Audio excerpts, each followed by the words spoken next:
Okay, so we've got God is dead.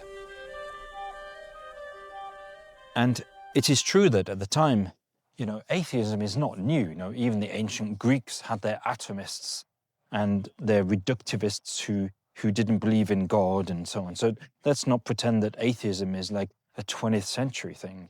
Atheism is really a very old belief or non-belief. But this phrase, God is dead, is provocative. And Nietzsche was a provocative thinker. So we're going to have to carry this idea that God is dead and make sure that we apply it all the way to the end. So let's do that now. And this will help us think through the climate crisis more clearly too. So, if you don't believe in God, and many people don't, the funny thing for Nietzsche that he observed is that even though people don't believe in God, they still behave as if God exists. They still behave inside the cultural cliches, inside the moral framework which that God demands. And more than that, you kind of live as if there's a kind of natural meaning in the world. And there's a natural storyline to it. And for Nietzsche, this was an abysmal kind of hypocrisy. So his provocative statement, God is dead, was meant to be like a prophetic wake-up call to people to really shake themselves, to really think through what that means. So to make this a bit more perhaps understandable, let's take a case study. I was in China on a school trip many years ago, and the class, we'd been in Shanghai for a number of days, and we'd had guided tours of various places, and everywhere in China, culturally, there's a lot of numerology. Numbers are extremely important, down to how you cut a duck to eat it, a Peking duck. And in terms of our hotel, there was no fourth floor in our hotel. The lift went 1, 2, 3, 5, 6, 7, 8, because the number 4, when you pronounce it, sounds rather like death.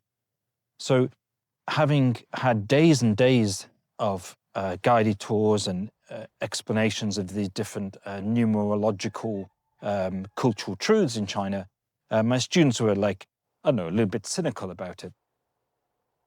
So we're in the hotel lobby, and they're just about to go into their families. It was a student exchange, and they're going to live with Chinese families for 10 days. And just before going, we organized a birthday surprise for Melina, because she was going to have a birthday in a couple of days, so we weren't going to be together, so let's have a party now. So as a surprise, we had this big cake. Now, the funny thing is, I found it funny, is that the Italian students especially on the trip, but virtually all the students, didn't want to even touch the cake. They refused because in some ways this could put in danger the fact that Melina would reach her 18th birthday, as if those tiny bits of carbon in that cake could cause the death of Melina just before her birthday. This is an absurd idea, but of course superstitions are so prevalent. And even myself, if my football team is winning and I'm sat on the sofa, I'm a bit reluctant to move my position on the sofa just in case it changes something. Now, this is what Nietzsche's interested in. He's interested in the fact that although we might not believe in God, somewhere we believe there's this kind of divine background structure to everything. And for Nietzsche, this was irrational. So his provocative God is dead statement is not meant to be taken as some sort of, do you believe in God or not? Do you go to church or not? It's a much more profound question about what do you think the basic structure of the universe is? Is it meaningful or not? Is there any kind of cosmic dimension to things?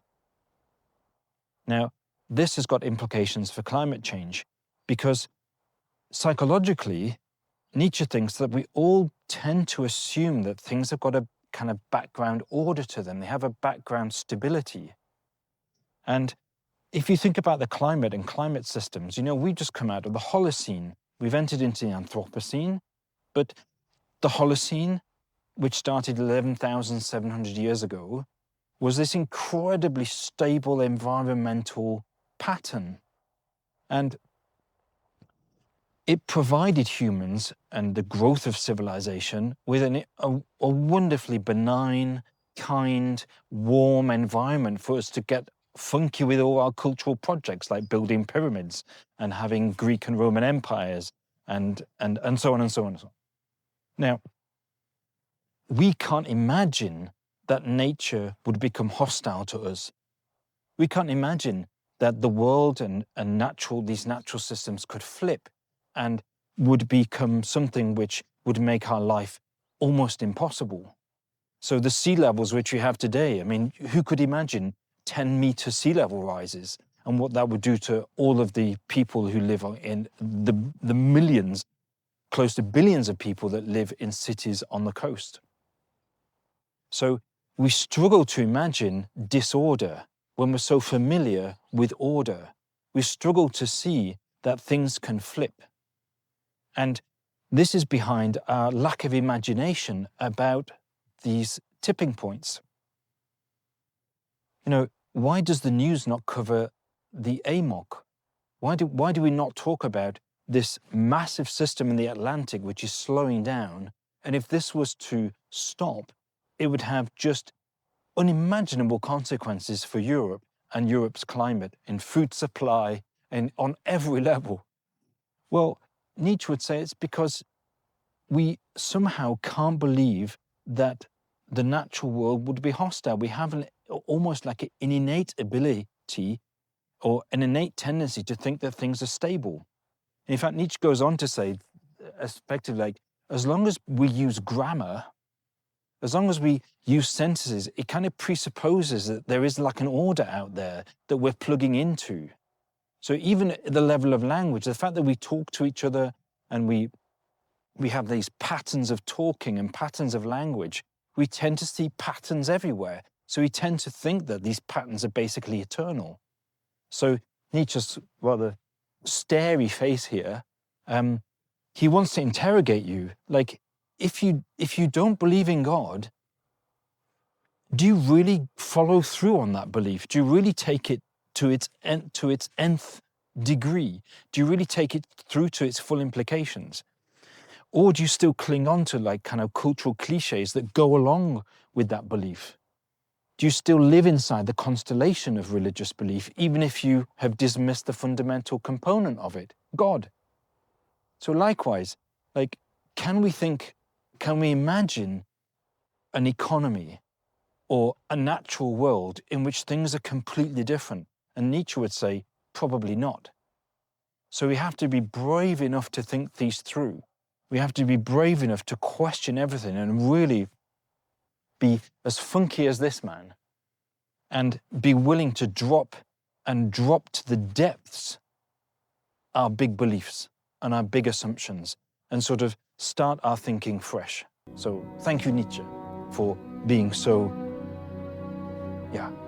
perceptive.